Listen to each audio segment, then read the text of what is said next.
Hello everyone, good evening guys. कैसे हैं आप सभी? ओके सो आज हम करने वाले हैं SSC CGL all India weekly live test tier 1 के लिए, जो अभी आपका हुआ था सैटरडे संडे को। तो आज इसके जितना भी जीए का सॉल्यूशन है, जो भी जीए के क्वेश्चंस थे, उनका लाइव वीडियो सॉल्यूशन आप लोग देखने वाले हैं। ठीक है, तो ये आपका लाइव टेस्ट जीए वीडियो सॉल्यूशन है जो 1 और 2 अक्टूबर को इधर हुआ।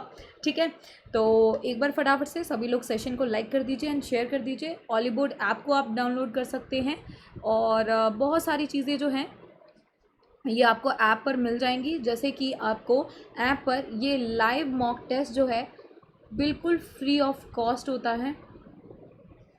तो ये हर सैटरडे संडे में होता है, तो इस लाइव मॉक टेस्ट को आप लोग दे सकते हैं। ठीक है, स्टार्ट करते हैं। First question on your screen, with which of the following musician is the story of bringing down the rains with raag Malhar and lighting lamps with the legendary raag Deepak associated with. यानी कि जो अपने राग से, यानी कि ये म्यूजिशियन रहे हैं जिन्होंने इस टाइप का यहाँ पर ये गीत गाते थे। राग मेघ मल्हार से ये बारिश करवा देते थे और राग दीपक राग जो होता था उससे ये दियों में दीपक जला देते थे। आपको पता होगा आंसर क्या हो जाएगा ma'am, one and only Tansen. So Miyan Tansen, इनका जब जन्म होता है तो इसके रिगार्डिंग 2 डेट्स यहाँ पर होती है कि इस टाइम पर इनका जन्म हुआ।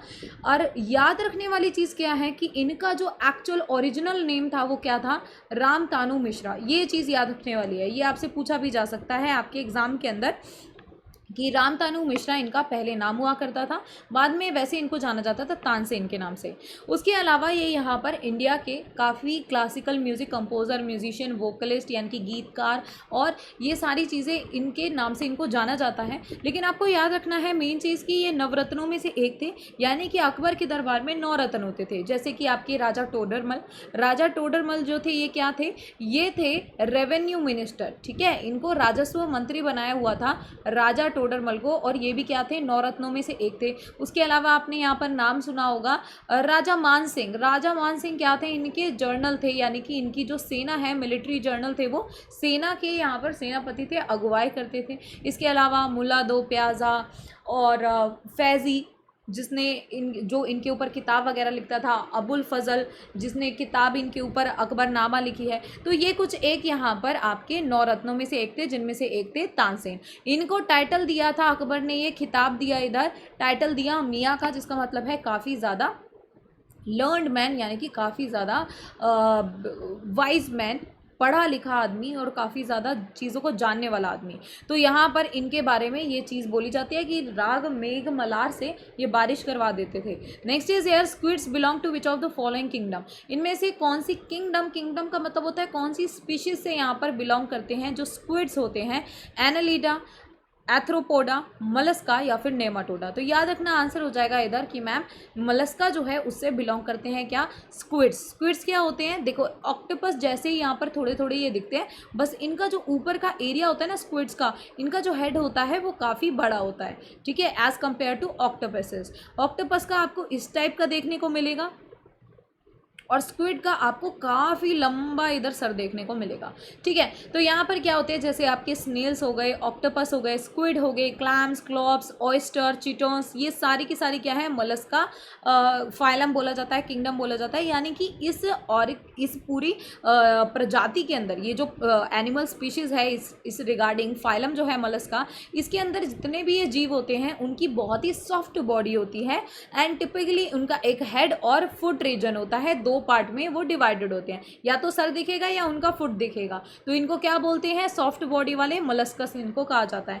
Next is which of the following is not a zoonotic disease. इनमें से कौन सा जूनोटिक रोग नहीं है। ऑप्शन है आपका प्लाग, एंथ्रैक्स, ट्यूबरक्लोसिस या फिर रेबीज। क्या हो जाएगा करेक्ट आंसर यहाँ पर, जूनोसिस जो है ये जूनोटिक डिसीज का एक नाम है। ये कैसे होता है, यहाँ पर इस टाइप का जो बीमारी है ये कैसे फैलता है, एक एनिमल से या इंसेक्ट से किस में जाता है किसी जानवर या कीड़े से ह्यूमन के अंदर, मानव के अंदर ट्रांसफ़र हो सकता है।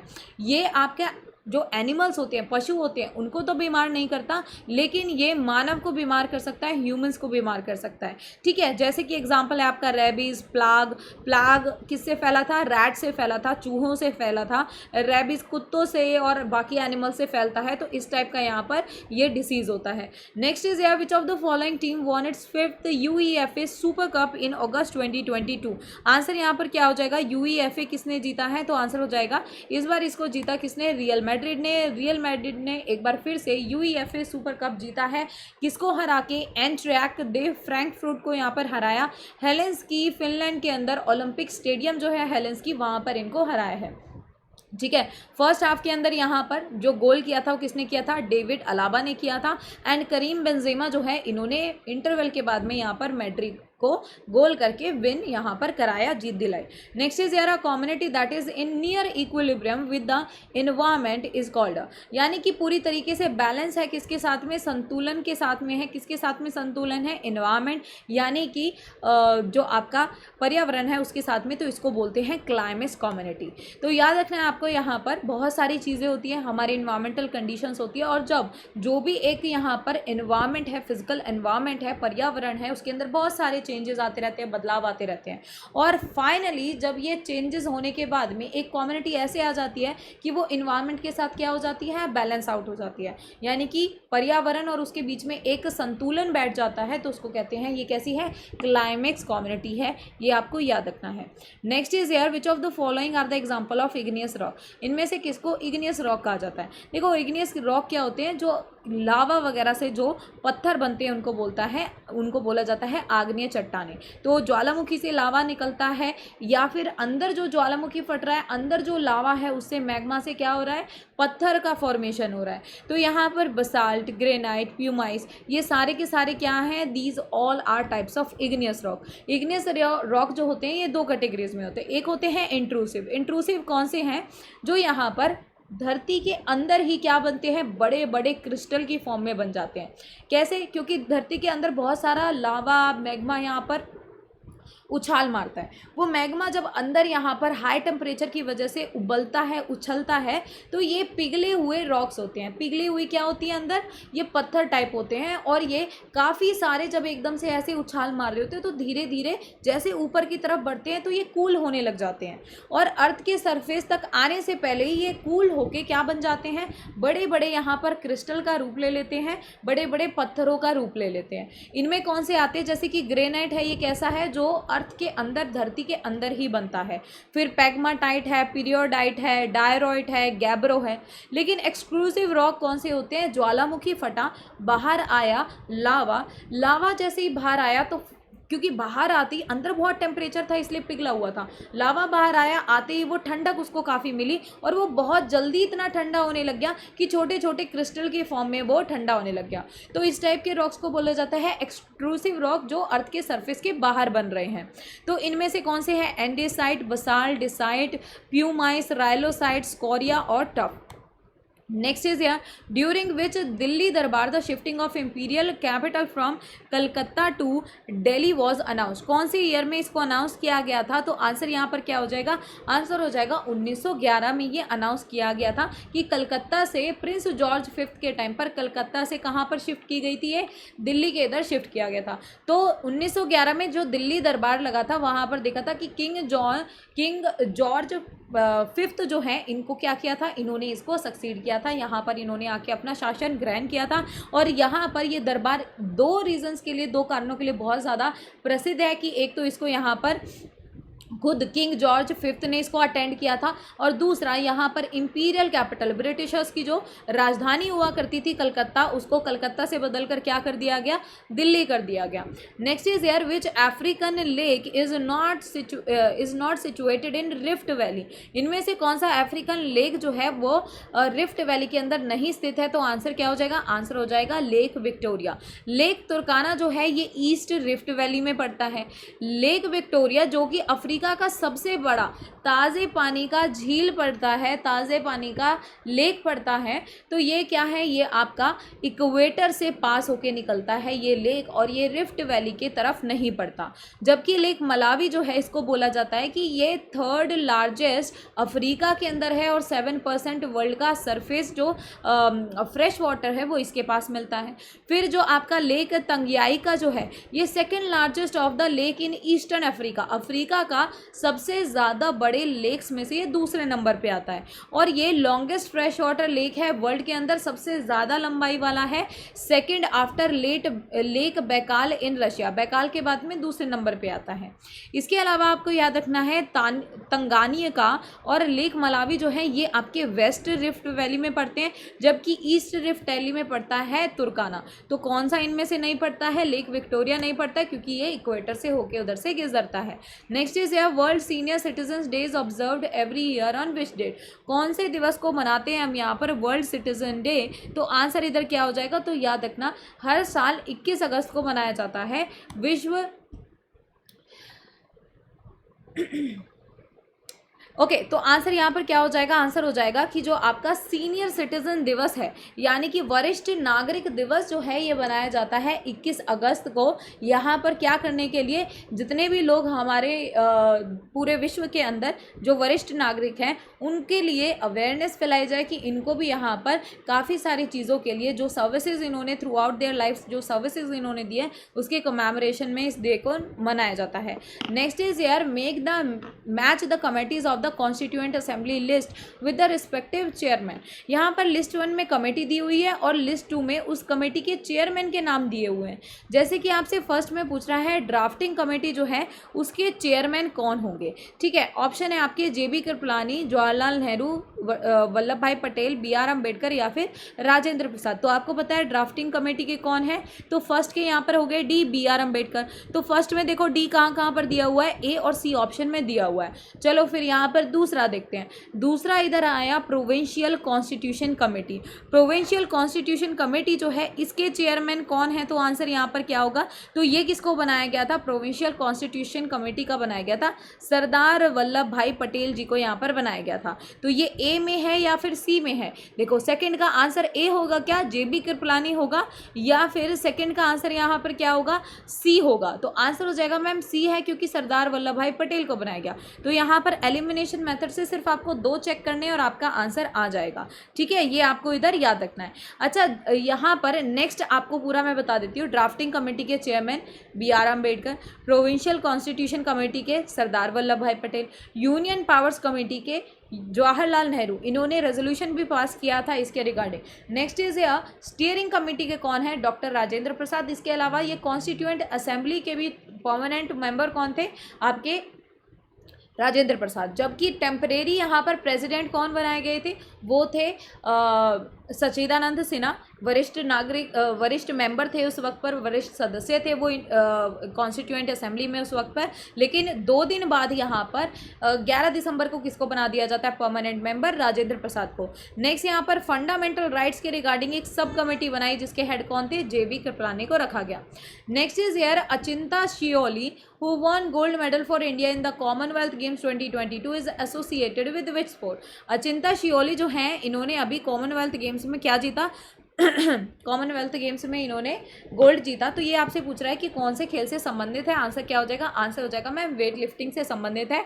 20 सालों के हैं ये। इन्होंने यहाँ पर क्या किया, टोटल इन्होंने 143 kg एंड 170 kg क्लीन और जर्क में, क्लीन में 143 एंड जर्क में 170 kg इन्होंने उठाया। और किसको डिफीट किया, मलेशिया के इरी मोहम्मद जो हैं उनको हरा के इन्होंने क्या जीता, गोल्ड मेडल जीता। तो इरी मोहम्मद मलेशिया के, उनको क्या मिला, सिल्वर मेडल मिला। जिन्होंने यहाँ पर टोटल कितना उठाया था, 303 kg। और उसके अलावा शाद दरसिनी जो कि कनाडा के हैं, इनको मिला ब्रॉन्ज मेडल विद 298 kg, ठीक है। याद रहेगा आपको यहाँ पर। नेक्स्ट क्वेश्चन की तरफ चलते हैं। नेक्स्ट क्वेश्चन क्या होगा, इनका बता देती हूँ। इन्होंने 313 उठाया था, चिंत्या ने 313 kg उठाया था, ठीक है। Next is who became the first cricketer to play 600 T20 matches. इनमें से कौन सा पहला क्रिकेटर बना है जिसने 600 T20 मैचेस खेले हैं? आंसर हो जाएगा क्योरन पोलार्ड। क्योरन पोलार्ड जो है यहाँ पर ये वेस्ट इंडीज़ के ऑलराउंडर हैं और ये पहले क्रिकेटर बने जिन्होंने 600 T20 मैचेस इधर खेल लिए हैं इन्होंने।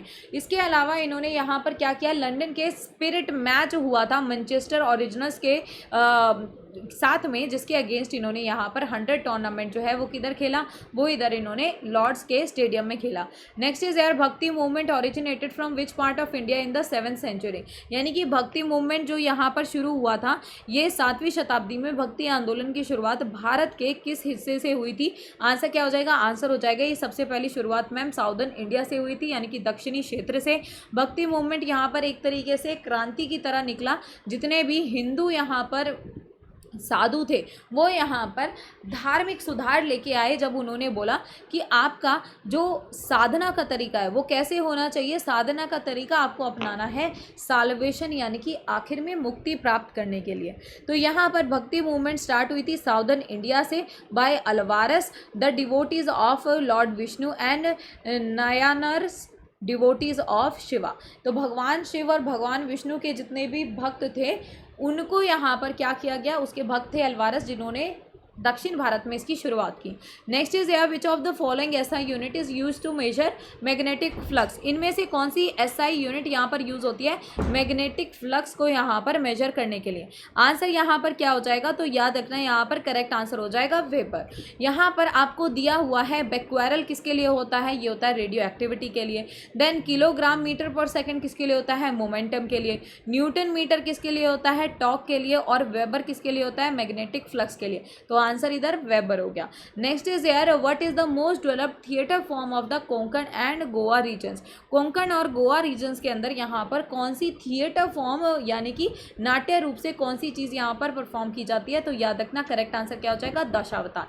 दशावतार जो है ये जर्नली कोंकण और गोवा रीजन्स यानी कि इन सम पार्ट ऑफ महाराष्ट्र में भी इसको क्या किया जाता है, इसको यहाँ पर परफॉर्म किया जाता है। यहाँ पर क्या होता है कि भगवान श्री विष्णु जो थे उनके यहाँ पर 10 क्या थे? 10 उन्होंने अवतार लिए हैं। तो उसके रिगार्डिंग यहाँ पर काफ़ी सारी चीज़ें ये पर्सोनिफाई करते हैं परफॉर्मर्स उनके 10 अवतारों को, जिनमें से सबसे पहला था क्या? मत्स्य अवतार। किसका? फिश का। उसके बाद में कुर्मा अवतार किसका? ये टॉर्टॉइस का था। किसके टाइम पे लिया था? समुद्र मंथन के टाइम पर कछुआ बने थे।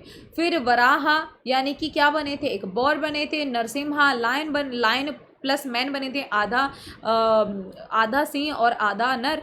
और फिर वमन अवतार इन्होंने लिया था। परशुराम, राम, कृष्णा, बलराम, बुद्धा, कल्कि, ये अवतार इनके 10 अवतारों को यहाँ पर क्या करते हैं? वो यहाँ पर पर्सनलाइज करते हैं, उसको पर्सोनिफाई करते हैं। यहाँ पर ये मास्क भी पहनते हैं जो किससे बना होता है? जो परफॉर्मर्स होते हैं वो लकड़ी से बना हुआ यहाँ पर मास्क भी डालते हैं। नेक्स्ट इज ईयर who has been appointed as the MD and CEO of all India limited इन 2022। इनमें से किसको बनाया गया है? तो आंसर यहाँ पर क्या हो जाएगा? तो याद रखना है करेक्ट आंसर हो जाएगा मैम अगस्त 2022 में रंजीत रथ जो है यहाँ पर क्या बनते हैं? न्यू MD एंड चेयरमैन बनते हैं ऑफ ऑयल इंडिया लिमिटेड। ठीक है, इन्होंने यहाँ पर किसको इधर रिप्लेस किया है? अगर आपसे पूछा जाएगा कि इससे पहले यहाँ पर कौन थे, तो सुशील चंद्र मिश्रा को यहाँ पर इन्होंने रिप्लेस किया है, ये याद रखना है। उससे पहले ये mineral exploration and consultancy limited में भी चेयरमैन कम मैनेजिंग डायरेक्टर रह चुके हैं। खैर ये सारी चीज़ें याद रखने की जरूरत नहीं है, इतना काफ़ी है। नेक्स्ट इज यार which of the following acid is commonly used as an anti microbial preservative in food and beverages. इनमें से कौन से ऐसे एसिड का यूज़ किया जाता है फूड एंड बेवरेजेस में? उनको क्या करने के लिए? खाने और पीने की चीज़ें जो है ना उनको रोगाणु प्रशिक्षक बनाने के लिए। मतलब क्या होता है? परिरक्षक मतलब क्या होता है कि किसी चीज़ को उसके अंदर बैक्टीरिया वगैरह यहाँ पर ना पनपने लग जाए, माइक्रो ऑर्गेनिज्म उसके अंदर ना पनपने लग जाए, तो याद रखना बेंजोइक एसिड, जिससे वो लार्जर टर्म्स तक प्रिजर्वेटिव्स डालने की वजह से क्या होता है? एज अ प्रिजर्वेटिव उसको प्रिजर्व करके रखता है उसका नेचुरल कंटेंट को। यानी कि बेंजोइक एसिड जो है उसको एंटी माइक्रोबियल प्रिजर्वेटिव यानी कि ये किससे बचाता है? माइक्रोबियल से यहाँ पर बचाता है। माइक्रोब जो फूड और बेवरेजेस में आ जाते हैं उनसे बचाता है ये। और ये जर्नली आपका कार्बोनेटेड बेवरेजेस मतलब पेप्सी, कोका कोला, इनके अंदर डाला जाता है। इसकी एंटी बैक्टीरियल एक्टिविटी काफ़ी ज़्यादा स्ट्रॉन्ग है, यानी कि इसका pH जो है 2.5 से 4 तक रहता है। ठीक है, फिर यहाँ पर बेंजोइक एसिड जो है इसके अंदर क्या होता है, ये बैक्टीरिया और यीस्ट जो है उसको पनपने नहीं देता है, और बैक्टीरिया यीस्ट की वजह से ही ज़्यादातर खाना जो है वो ख़राब होता है, तो ये आपको याद रखना है। नेक्स्ट इज यार, what is the projected growth for real GDP for 2022 to 23 as per economic survey 2021 to 2022, यानी कि पिछले साल का जो इकोनॉमिक सर्वे हुआ था उसके रिगार्डिंग यहाँ पर कितना ग्रोथ रेट जो है बताया गया, तो आंसर इधर क्या होगा, ठीक है। तो याद रखना है यहाँ पर करेक्ट आंसर क्या हो जाएगा मैम, करेक्ट आंसर हो जाएगा 8 to 8.5% यहाँ पर क्या गया है, इसको बताया गया है for the year 2022 to 23 as per economic survey given in the financial year 22, यानी कि इकोनॉमिक सर्वे जो पिछले साल हुआ था उसमें क्या बताया गया था कि इस साल की ग्रोथ कितनी होगी, 8 to 8.5% बोली गई। लेकिन इस साल का जो इकोनॉमिक सर्वे था उसने कितना बोला, 9.2% in real terms in 2021 to 2022 after contraction of 7.3% in 2022 to 2021, यानी कि इन्होंने बोला कि यार फाइनेंशियल ईयर 21 जो है पिछले साल से भी पिछला साल उसमें 7.3% यहाँ पर कम हो गया था, तो इन्होंने बोला पिछले साल में 9.2% रहेगा। और इन्होंने 2022 से लेके 2023 की जीडीपी ग्रोथ कितनी बोली, 8 से 8.3। और अगर कहूँ इकोनॉमिक सर्वे इस बार का 2022 से 2023 का जो रहा इसने कितना बताया, तो इसने इस साल इसको 9.2% अगेन बताया फॉर फाइनेंशियल ईयर 23। इसके अलावा वर्ल्ड बैंक और एशियन डेवलपमेंट बैंक जो है अभी उन्होंने इंडिया की जो जीडीपी ग्रोथ रेट है वो यहाँ पर रिवाइज की है। वर्ल्ड बैंक ने कितनी रिवाइज किया है, 7.5%, ठीक है। और एशियन डेवलपमेंट बैंक जो है उसने यहाँ पर 7.2% से क्या कर दिया, इसको 7% कर दिया है फॉर फाइनेंशियल ईयर 23। ये मोस्ट एडवांस यहाँ पर रेटिंग है, ठीक है। फिर क्या है, IMF जो है उसकी वर्ल्ड इकोनॉमिक आउटलुक जो है उसने इंडिया की रियल जीडीपी ग्रोथ रेट कितनी बताई थी, 9% बताई थी फाइनेंशियल ईयर 22 पिछले साल। और यहाँ पर इस साल के लिए यहाँ पर कितना बताया था इसने, इस साल के लिए भी 9% बताया था, लेकिन अभी IMF ने लास्ट में यहाँ पर रिवाइज करके कितना करा है, 7.4% का करा है for financial year 23। Next is ईयर, which of the following forms of hydrogen is produced on carbon steel by corrosion process in acid solution, क्या हो जाएगा यहाँ पर करेक्ट आंसर। क्वेश्चन आपसे क्या कह रहा है कि अम्ल विलयन में संक्षारण प्रक्रिया द्वारा कार्बन स्टील पर हाइड्रोजन का निम्नलिखित में से कौन सा रूप उत्पन्न होता है, तो आंसर यहाँ पर क्या हो जाएगा, आंसर हो जाएगा कि मैम एसिड सॉल्यूशन में अगर कोई कोरोजन होता है उसके अंदर यहाँ पर कोई चीज़ कोरोड हो रही है तो क्या हो जाएगा आंसर, आंसर हो जाएगा मैम एटम कौन सा इधर निकलेगा, तो मैं यहाँ पर टिक मार्क लगा देती हूँ, एटॉमिक हाइड्रोजन यहाँ पर निकलेगा, ठीक है। ये आपको याद रखना है। नेक्स्ट इज यार, who is the author of home in the world, ये home in the world book जिन्होंने लिखी है वो है आपके अमर्त्य सेन। ये सेलिब्रेटेड क्या माने जाते हैं, हमारे सबसे बड़े इकोनॉमिस्ट माने जाते हैं, क्योंकि ये बने थे first Indian to receive Nobel prize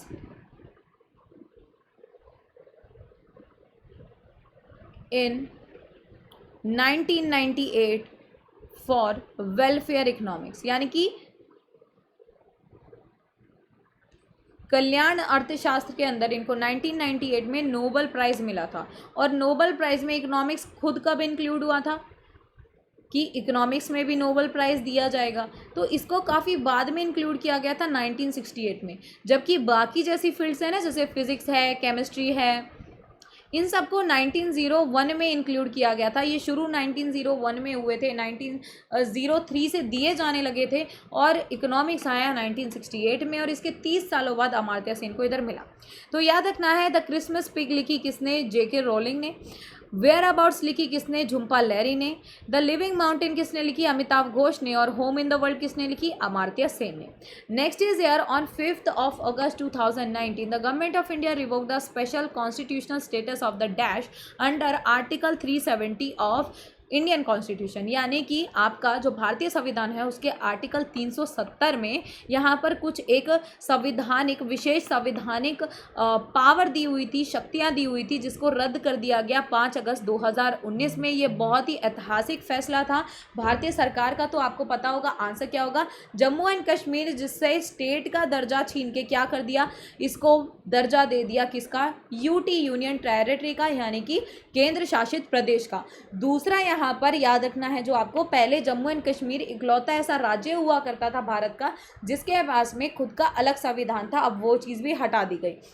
तो आर्टिकल 370 हटा दिया गया जो हमारे इंडियन कॉन्स्टिट्यूशन भारत के संविधान में 1949 में डाला गया था। अब यहाँ पर जम्मू एंड कश्मीर जो है उसको एक अधिकार मिला हुआ था कि उसका खुद का संविधान हो सकता है, उसका खुद का अलग से एक झंडा हो सकता है, और वो यहाँ पर कुछ एक फॉरेन अफेयर्स, डिफेंस और कम्युनिकेशन में अपने क्या मांग सकता है, इंडिपेंडेंस मांग सकता है, स्वतंत्रता मांग सकता है। तो ये सारी चीज़ें क्या कर दी, ख़त्म कर दी। कब ख़त्म की, 5 अगस्त 2019 को ख़त्म की। और यहाँ पर आर्टिकल 370 के साथ साथ आर्टिकल 35A जो यहाँ पर कहता था कि जो भी परमानेंट रेजिडेंट है उन्हीं के पास में यहाँ पर रहने का अधिकार है, उसको भी इधर ख़त्म कर दिया गया। फिर यहाँ पर क्या था कि जो ये पूरी जम्मू एंड कश्मीर एक स्टेट, एक राज्य हुआ करता था, इसको 2 में बांट दिया गया। अब यहाँ पर 2 में कैसे बांटा, पहले लद्दाख जम्मू एंड कश्मीर में आता था, अब यहाँ पर जम्मू कश्मीर को भी यूटी बना दिया और जम्मू कश्मीर में से लद्दाख को निकाल के लद्दाख को भी एक सेपरेट यूटी का यानी कि यूनियन टेरिटरी का दर्जा दे दिया। जबकि लद्दाख जो है उसको बोला विदाउट लेजिस्लेचर होगा, यानी कि इसकी कोई विधानसभा वगैरह नहीं होगी, लेकिन लेजिस्लेचर के साथ में जम्मू एंड कश्मीर होगा, इसकी विधानसभा यहाँ पर होगी। Next is which of the following statement is not correct about NPCI, इनमें से कौन सी स्टेटमेंट जो है एनपीसीआई के रिगार्डिंग यहाँ पर करेक्ट नहीं है। देखो एनपीसीआई जो है ये आरबीआई और आईबीए यानी कि इंटरनेशनल बैंकिंग एसोसिएशन का इनिशिएटिव था। फिर NPCI national payment corporation of India, ये यूपीआई, आईएमपीएस और रुपे कार्ड जैसी सर्विसेज देता है, बिल्कुल देता है, ये बात भी सच है। एनपीसीआई जो है ये कहता है ये फॉर प्रॉफिट कंपनी है अंडर कंपनीज एक्ट ऑफ 1956। तो याद रखना ये नॉट फॉर प्रॉफिट कंपनी है, ना कि फॉर प्रॉफिट। ये किसके लिए है, लाभकारी कंपनी नहीं है, बिना लाभकारी कंपनी है, ये लाभ के लिए नहीं बनाई गई है। आंसर यहाँ पर क्या हो जाएगा, कौन सी चीज़ इसमें करेक्ट नहीं है, तो याद रखना यहाँ पर थर्ड ऑप्शन जो है ये करेक्ट नहीं है। तो आपको इधर याद रखना है एनपीसी जो है ये नॉट फॉर प्रॉफिट कंपनी है जिसको रजिस्टर किया गया under section 25 of companies act of 1956, जो कि अभी बदलकर कंपनीज एक्ट ऑफ 2013 आया, उसके सेक्शन 8 में है।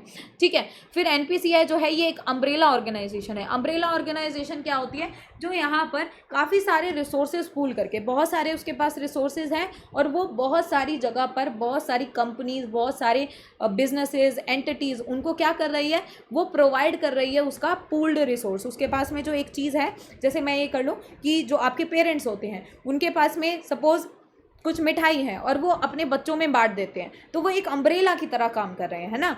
तो ऐसे ही national payment corporation of India क्या है, ये एक अम्ब्रेला ऑर्गेनाइजेशन है जिसने यूपीआई रुपे कार्ड वगैरह बनाया, लेकिन अल्टीमेटली इसका यूज़ कौन कर रही है, जैसे फ़ोन पे है, गूगल पे है, तो हर कोई इसका यूज़ कर रहा है इस टाइप से। तो ये आपको याद रखना है, ये कब आया था, इसको आईबीए और रिजर्व बैंक ऑफ इंडिया ने इनिशिएटिव लिया था under the payment and settlement system act of 2007 PSSA 2007 के थ्रू यहाँ पर एक बहुत अच्छा भुगतान पेमेंट एंड सेटलमेंट इंफ्रास्ट्रक्चर ये इधर ला रहे थे, तो ये आपको याद रखना है। Next question is which of the following kingdoms and territories are not correctly match, इनमें से कौन सी टेरिटरी और किंगडम दी हुई है कि कौन सी किंगडम की कौन सी टेरिटरी नहीं है। तो आंसर यहाँ पर क्या हो जाएगा, होलकर इंदौर से थे, बिल्कुल सही। गायकवाड़ बड़ौदा के थे, बिल्कुल सही। सिंधिया पुणे के थे, नहीं, गलत हो जाएगा। भोंसले नागपुर के थे, बिल्कुल सही। तो यहाँ पर कौन सा करेक्टली मैच नहीं है, थर्ड वाला, क्योंकि सिंधिया जो थे ये आपके ग्वालियर के रूलर रहे थे। सिंधिया, होलकर, भोंसले, गायकवाड़, पेशवा, पवार, ये कुछ एक मराठा फैमिलीज थी जिन्होंने यहाँ पर कुछ एक सर्टेन एरिया जो था उसको यहाँ पर रूल किया। और पवार जो है इन्होंने धार, जो धर जगह है वहाँ पर मेनली यहाँ पर इन्होंने राज किया। और सिंधिया कहाँ के थे, ग्वालियर के थे। होलकर कहाँ के थे, इंदौर के थे। ठीक है, याद रखना है। Next is here dash was the first women president of Indian national Congress. देखो खाली वुमेन प्रेसिडेंट होगा तो आंसर क्या हो जाएगा, तो आंसर हो जाएगा एनी बेसेंट। अगर बोलेगा first Indian women president of INC तो आंसर हो जाएगा सरोजिनी नायडू। ठीक है, याद रखना। तो एनी बेसेंट जो है ये फर्स्ट वुमेन प्रेसिडेंट रही किसकी, आईएनसी की, इन द ईयर 1970। ये थियोसॉफिकल सोसाइटी की भी प्रेसिडेंट थी और इनके काफ़ी सारे यहाँ पर वर्क्स हैं जो बहुत ज़्यादा फेमस है और काफ़ी अच्छा इनका पार्टिसिपेशन भी रहा। जबकि जो आपकी सरोजनी नायडू है, इन्होंने आईएनसी का 1926 का कानपुर सेशन जो था उसकी अध्यक्षता की थी। आज का last question, which of the following dynasty is associated with the construction of the Brihadeeswarar temple. इनमें से कौन सी डायनेस्टी है जिसने बृहदेश्वर टेम्पल बनाए? तो एक तो याद रखना है, ये बृहदेश्वर टेम्पल कहाँ पर पड़ता है? तमिलनाडु में पड़ता है, थंजौर में। और कौन सा टेम्पल है? भगवान शिव का टेम्पल है। तो याद रखना, ज़्यादातर शिव के टेम्पल, चोला डायनेस्टी जो है इनके ज़्यादातर टेम्पल किसके होते थे? भगवान शिव को डेडिकेटेड थे। तो आपको याद रखना है, यहाँ पर जो शिव भगवान का टेम्पल है ये थंजौर में है। इसको राज राजेश्वरा भी कहा जाता है और बृहदेश्वर टेम्पल भी कहा जाता है। राज राजेश्वरा क्यों? क्योंकि चोला वंश के जो राजा थे, राज राजा चोला, उन्होंने इसको कंप्लीट कराया था अराउंड 1009 के अंदर। ये आपका लार्जेस्ट एंड टॉलेस्ट बोला जाता है सभी इंडियन टेम्पल्स के अंदर। तो चोला जो टेम्पल्स हैं, इनके ज़्यादातर जो टेम्पल्स हैं वो किस टाइप के होते थे? चोला डायनेस्टी के भगवान शिव को डेडिकेटेड थे। ठीक है, तो ये आप याद रखेंगे। उसके अलावा आप ये भी याद रख सकते हैं, बृहदेश्वर टेम्पल जो है ये ग्रेट लिविंग चोला टेम्पल के नाम से यूनेस्को के अंदर, UNESCO world important heritage sites के अंदर इंक्लूडेड है, ग्रेट लिविंग चोला टेम्पल के नाम से। तो एक तो बृहदेश्वर है इसके अंदर, एक कौन सा है आपका? बृहदेश्वर है। और कौन सा है? दूसरा है गंगाईकोंडा। कौन सा है? गंगाईकोंडा टेम्पल। और तीसरा कौन सा है? अरिवतेश्वर।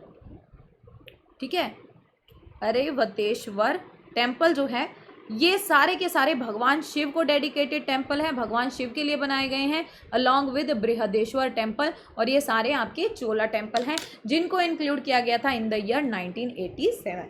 नेक्स्ट यहाँ पर आपका गांधी जयंती स्पेशल ऑफर चल रहा है। आज इसका लास्ट डेट है, तो आप शीतल कोड का यूज़ करके यहाँ पर मैक्सिमम ऑफ पा सकते हैं। ये सारे ऑफर्स हैं। और अगर आपको मेरा SSC का पेड बैच लेना है तो आप 45% ऑफ चल रहा है सुपर एलीट पर, SSC plus railway super elite पर और एलीट पर भी, तो ये आप ले सकते हैं। FCI मेरा पेड बैच है, इस पर भी आपको 50% ऑफ मिल जाएगा। अगर आप परचेज करना चाहते हैं तो शीतल कोड यहाँ पर अप्लाई कीजिएगा। इसके अलावा ये बैंकिंग सुपर एलीट प्लान में इंक्लूडेड है। और ये जो SSC CGL फाउंडेशन कोर्स है ये आपका SSC सुपर एलीट के अंदर इंक्लूडेड है। अभी इसको एनरोल करोगे तो 45% ऑफ मिलेगा इस सब्सक्रिप्शन पर by using Sheetal code. Thank you so much everyone. I hope that you like the session. Video पसंद आया होगा तो प्लीज़ लाइक ज़रूर कीजिएगा, शेयर कीजिएगा, चैनल को सब्सक्राइब कर लेना एंड कमेंट करके बताना कि आपको सेशन कैसा लगा। Thank you so much everyone. Bye bye and take care. Wish you guys all the best for your upcoming exams.